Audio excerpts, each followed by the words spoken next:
চুরি চামারি করে আপনারা দেখেন, এখন একটা লোককে ধরলে বলতে 1,000 কোটি টাকা, এক লোকের নাকি 360টা বাড়ি।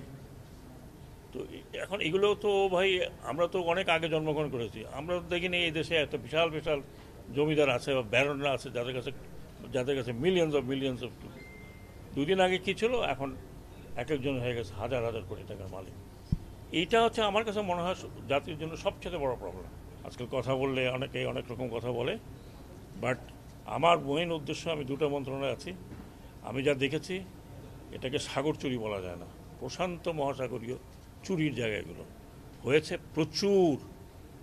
এই যে লাস্ট 15 বছর যে গভর্নমেন্ট ছিল, এ পুরো কি বলবো আর, কী শব্দ পাচ্ছি না, এবং পুরো সিস্টেম করাপ্ট করে গেছে, entire system has been corrupted. এখন এইখান থেকে বের হওয়া আসা ভেরি ডিফিকাল্ট জব। চেষ্টা করছি আমরা, কোনো ডিপার্টমেন্ট নাই, কোনো সিস্টেম নাই যেটাকে করাপ্ট না করা হয়েছে। এবং আমি যেই দুইটি মন্ত্রণালয়, একটা মন্ত্রণালয় শেষ, দ্যাট ইজ পাট মন্ত্রণালয়, অলমোস্ট ফিনিশড। এখন আমরা ট্রাই করতেছি যে আস্তে আস্তে যদি জানা যায় 15 বছরের কাজ তো 1 বছরে বা 15 মাসে বা 2 বছরে বা 3 বছরে করা সম্ভব না। নৌ মন্ত্রণালয়ের ব্যাপারে আমি মাত্র বলবো যে ডুব দিচ্ছি, কোথায় নিচে কোথায় মাটি পাওয়া যাবে I don't know. It is totally, মানে আমার যেটা ইমপ্রেশন, এমনভাবে রন্ধ্রে রন্ধ্রে আপনার কেনাকাটার মধ্যে, তৈরি করার মধ্যে, প্রজেক্টের মধ্যে কিছু কিছু প্রজেক্ট তো কেউ জানে না যে কেন নেওয়া হয়েছে। তো এইগুলোর থেকে আমি বের করার চেষ্টা করছি। এখন কতটুকু পারবো জানি না, এটা দেশবাসীর সাহায্য আমাদের দরকার।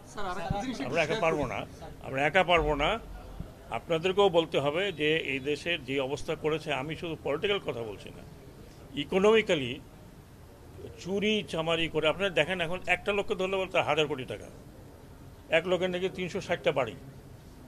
তো এখন এগুলো তো ভাই, আমরা তো অনেক আগে জন্মগ্রহণ করেছি, আমরা তো দেখিনি এই দেশে এত বিশাল বিশাল জমিদার আছে বা ব্যারনরা আছে যাদের কাছে মিলিয়ন্স অফ। দুদিন আগে কি ছিল, এখন এক একজন হয়ে গেছে হাজার হাজার কোটি টাকার মালিক। এইটা হচ্ছে আমার কাছে মনে হয় জাতির জন্য সবচেয়ে বড় প্রবলেম, যে এই করাপশন রিডিউস করা। 100% হবে না, বাট রিডিউস করতে হবে, এবং এইটাই হচ্ছে বড় চ্যালেঞ্জ আমার কাছে।